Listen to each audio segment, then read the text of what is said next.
je continue avec certitude, guidée par mon authenticité. Bienvenue dans la série des arcanes mineurs pour plonger dans les profondeurs de chaque carte grâce à l'astrologie. Voici l'épisode consacré au chevalier ou cavalier de denier. Le cavalier ou chevalier est le quatrième personnage de la cour. On retrouve en premier lieu le valet qui va entrer dans l'élément, la reine qui va être immergée dans cet élément, puis le roi qui va pouvoir prendre de la distance, et le cavalier, le chevalier, qui est prêt à passer à la suite. Il a intégré et compris sa force et sa puissance. Il est complètement en intégration totale de ses apprentissages de la terre et il est prêt à passer à la suite. La suite, ça peut être l'élément de l'air, du feu ou de l'eau. Et ici, la prochaine suite qu'on va étudier, ça va être la suite des épées. Donc, on va se questionner sur notre lien entre la terre et les épées, entre les deniers et les épées, la terre et l'air. La signification générale du cavalier de denier, c'est le sérieux, le fait de déléguer, les difficultés à accepter les émotions. Avec le cavalier de denier, on va parler de lenteur, le fait de prendre son temps, de respecter son propre rythme sans stress, de profiter du voyage qu'est la vie en ralentissant si on a tendance à aller trop vite. Mais il faut faire attention quand même à ne pas rester sur place, à ne pas s'embourber et ne plus bouger.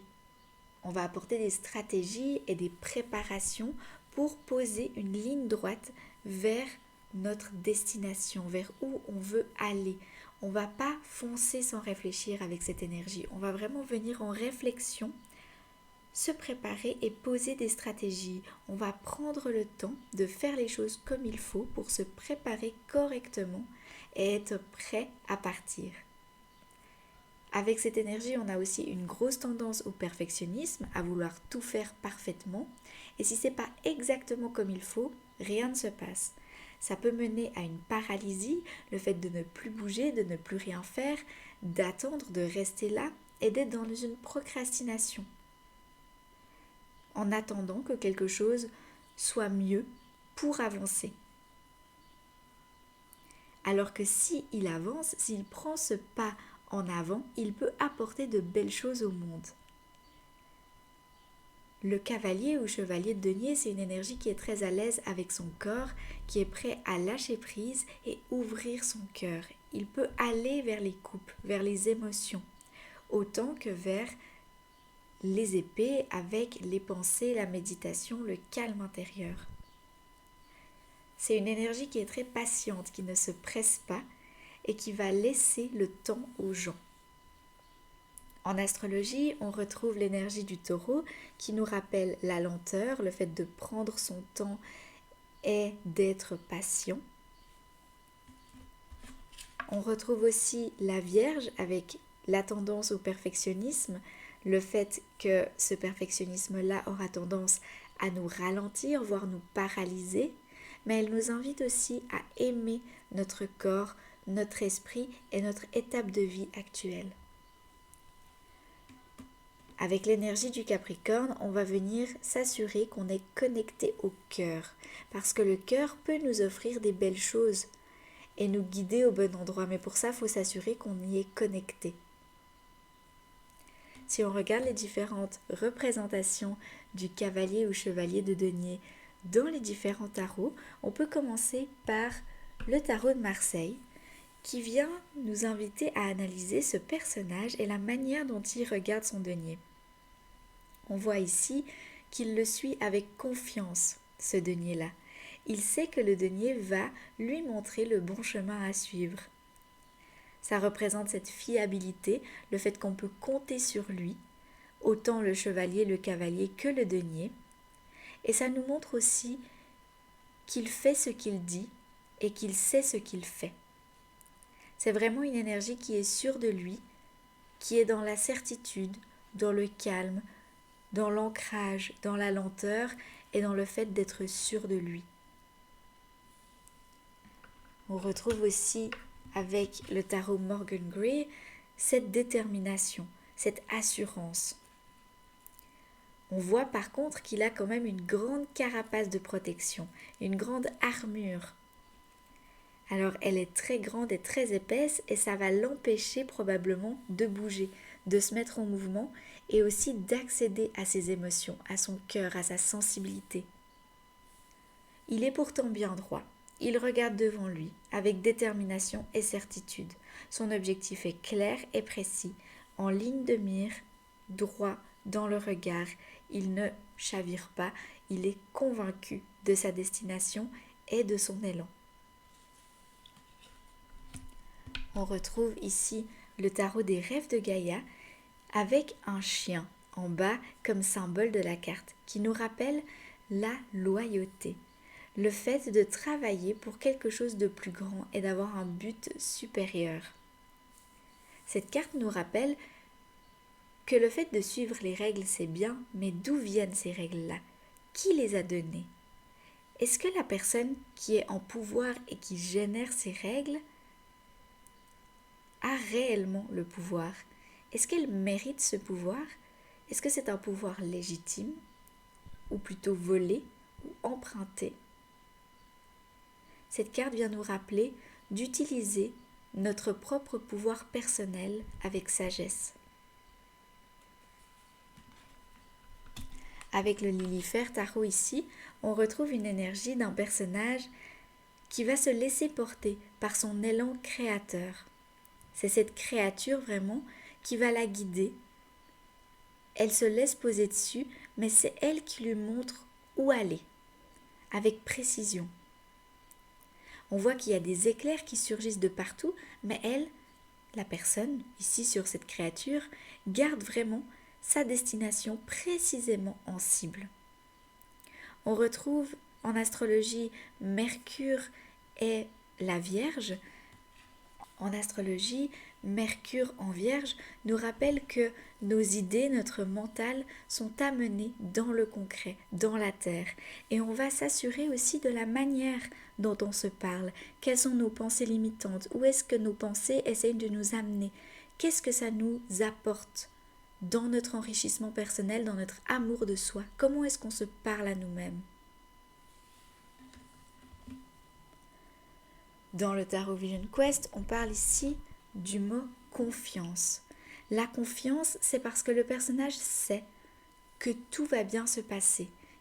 Il n'a pas peur de ce qu'il va se passer dans le futur, des éventualités qui arrivent à lui.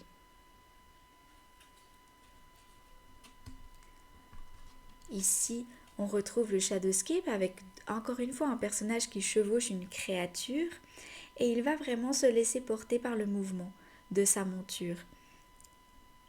La créature va vraiment entourer le denier et se laisser aller au mouvement de circularité et de fluidité du cercle. Et c'est aussi cet élan qui va nous mener à, oui, embrasser la richesse, embrasser l'abondance de la vie, mais aussi accepter cette cyclicité que parfois il y a de l'énergie, parfois il y en a moins, parfois on est dans un moment très productif et parfois moins, on a besoin de repos et c'est ok de respecter ces cycles-là. Si on regarde le tarot divinatoire du Corbeau, il nous parle ici du cavalier de denier qui travaille dur. On voit cette pelle qui est un outil qui nous permet de travailler la terre, de retourner la terre ou de faire des trous pour planter des graines. Dans tous les cas, on prépare un terrain ici qui va être fertile et qui sait exactement ce qu'il va en renaître. Si on regarde l'énergie du Fortuna Tarot ici, on retrouve encore une fois une faux qui symbolise le travail dans les champs, le fait de couper les herbes hautes. Et puisqu'elle est autour du denier, c'est comme si cet outil nous permet de récolter l'argent. Comme on récolterait les herbes et les plantations qui sont arrivées en automne et qui sont prêtes à être récoltées, ici, on va récolter littéralement notre argent. Avec le tarot alchimique, ici, on retrouve un chevalier qui est bien protégé. Il a une armure qui l'empêche vraiment de bouger. Il est rigide, il est statique, il est lourd et il est très accroché à la fois à son denier qu'il tient dans sa main, mais aussi, donc ça peut être littéralement à son argent, à sa matérialité, mais aussi à la terre. Il n'ose pas bouger. Il reste vraiment ancré dans cette réalité, dans cette ville, avec cette matérialité qu'il connaît.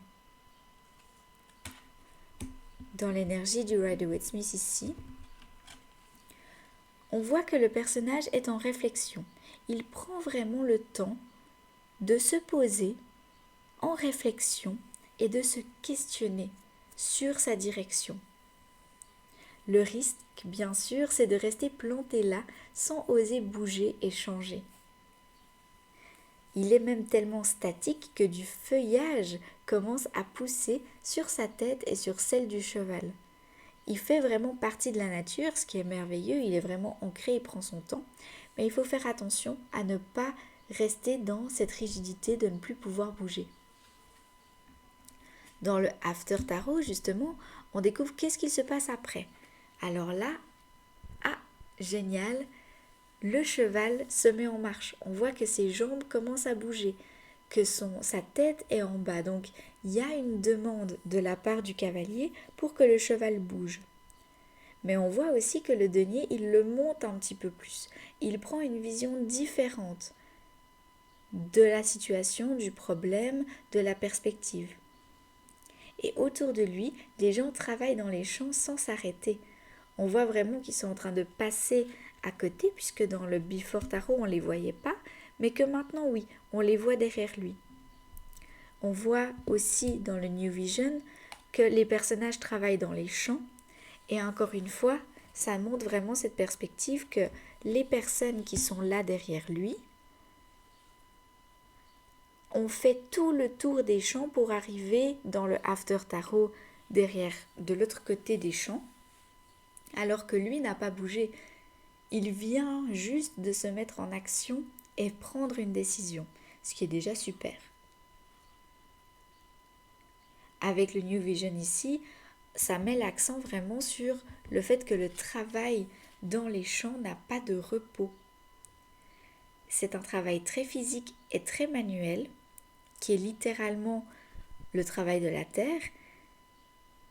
Et puis, ça peut être vraiment une représentation qui montre qu'on est soit en période de semences, où ils font des trous dans la terre pour pouvoir semer des graines, ou alors on est en fin de saison, où ils retournent la terre pour qu'elle puisse se régénérer.